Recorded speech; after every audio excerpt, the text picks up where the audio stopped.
often resulting in these light scratches showing up through the pigment of my drawings. Paper has a tendency to bounce back, for lack of a better term, so I don't really have that deep groove issue with this paper specifically. For all the benefits that this paper has, including the way it holds pigment, this can actually be detrimental in certain instances. Naturally, as you move around a drawing, you tend to smudge it a little bit, and I found it was incredibly difficult to actually get rid of those smudges using a traditional eraser. Certainly much harder than using something like blending card, for example. Now that is on me.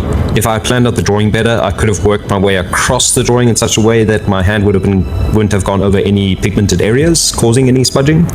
But in all honesty, that's not really how I work. I don't really plan out how I'm drawing. I just kind of move sort of like a puzzle piece around the drawing, starting with what I like and moving from there. And I like to work on pieces that are connected.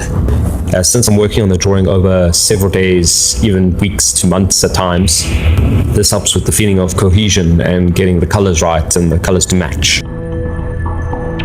Because of the aforementioned issue erasing the smudge marks from the white background that's there, I decided to actually do the background digitally. This also allowed for touching up the highlights and adding in effects digitally as well.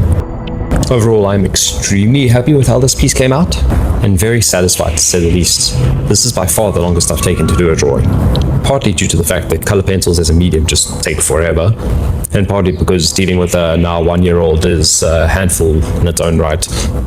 Between that and a full-time job, I only really got to draw during very spare moments. But this allowed me to express patience that I normally don't have with my drawings. Normally my drawings get to a point where I just want them done, and then I end up rushing them, and those final touches don't come together nearly as nicely as they can.